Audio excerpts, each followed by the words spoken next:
Inubos niya ang kanyang kapitbahay para lamang sumikat. Ang ilang mga tao ay gumagawa ng halos anumang bagay para lamang makuha ang kanilang kagustuhan. Subalit, ano ang mangyayari kapag nagsimula ang mga tao na umubos para lamang sa views? Ito ang kwento ni Zachary Latham, isang TikToker na umubos ng kapwa para lamang sa kasikatan. Si Zachary ay lumipat sa kanyang lolo at lola noong huling mga taon ng kanyang pagkabata. At kaagad siya nagsimula na magkaroon ng series ng mga hindi pagkakaintindihan sa kanyang kapitbahay. At ito na nga ang pamilya ng Durham. Ang unang insidente na ito ang naging dahilan ng kaguluhan sa pagitan ng dalawang pamilya. Mabilis umano ang pagmamaneho ni Zachary sa kanilang maliit na lugar. At nagreklamo na mismo ang kanyang kapitbahay sa kanyang lolo at lola tungkol sa walang ingat na itong pagmamaneho. Kinausap siya ng lolo niya tungkol dito at kinausap niya si Zachary para humingi ng tawad. Subalit ang paghingi ng tawad na ito ay hindi taos-puso at ito ay nagpalala pa lalo ng sitwasyon. Kung titignan mo, si Zachary ay kilala sa pagkakaroon ng maraming mga magagandang kotse at ipinapakita niya ito sa TikTok. Gusto niya ng maraming views, gusto niya ng likes at marami pang iba. Subalit ang kanyang mga regular na video ay hindi masyadong nakakakuha ng pansin sa online. Ang maliit na pagtatalo sa pagitan ng magkabilang panig ay patuloy na nagaganap sa loob ng ilang taon. At habang ang tensyon ay patuloy na tumataas, tila nalalapit na itong sumabog. Talagang nagpatuloy si Zachary sa pagmamaneho na parang nasa Fast and Furious. At ito ang naging dahilan para sitayin siya ng asawa ni William, na si Catherine patungkol na din sa mabilis niyang pagmamaneho. At sa halip na maunawaan niya ang panganib ng kanyang ginagawa, nilabas niya ang kanyang cellphone at nagsimulang mag-record at tinawag niya si Catherine na Karen.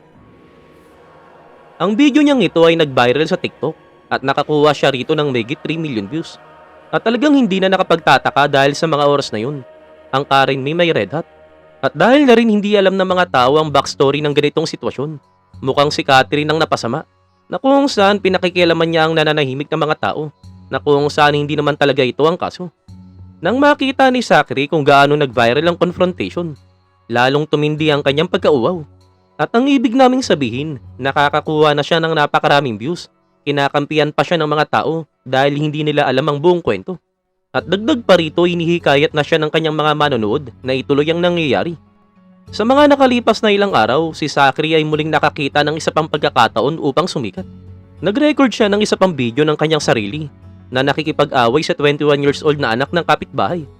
Sawang-sawa na ang kanyang kapitbahay sa mga kalokohan ni Zachary at tumakbo sa kotse at sinabi na lumabas siya rito. Subalit mabilis na nagsabi si Zach na armado siya ng sandata.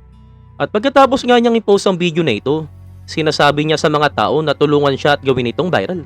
At talagang napakalinaw na nag-e-enjoy si Zachary sa ginagawa niya at nagustuhan niya ang kasikatan na nakukuha niya rito. Alam ni Zachary na kung palagi niyang mahuli sa video ang reaction ng kanyang kapitbahay, patuloy na dadami ang kanyang mga followers. Talagang tumataas na ang tension habang nagiging seryoso ang mga bagay.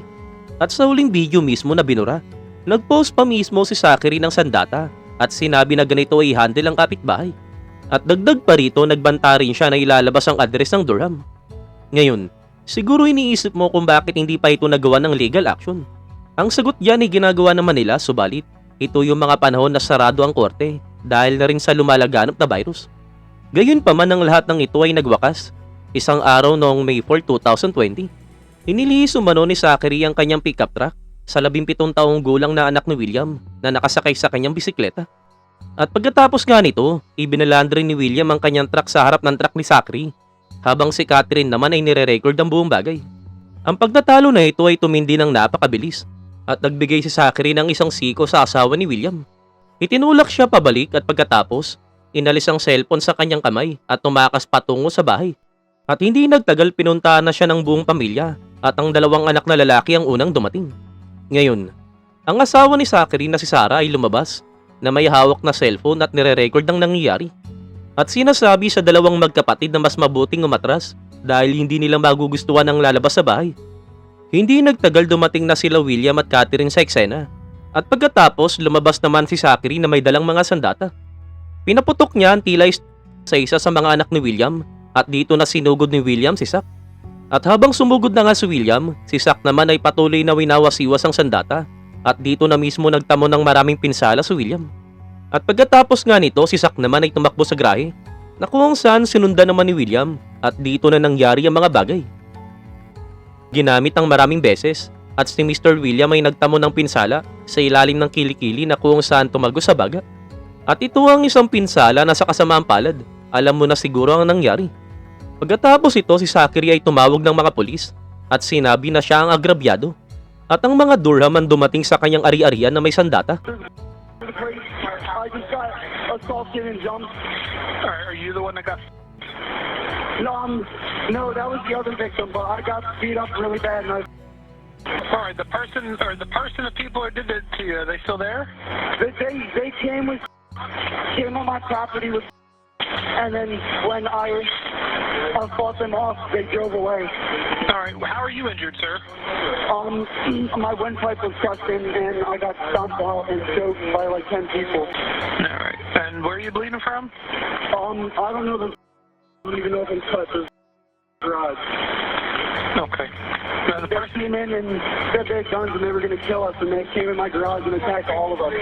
There was 4 people. Kakaiba, di ba?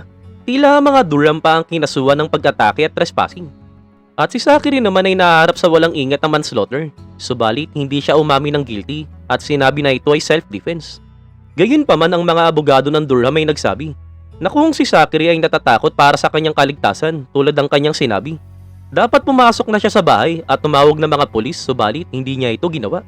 Dahil ang kanyang layunin ay yakitin ng mga Durham sa kanyang property at atakihin sila habang nire-record ito para sa TikTok.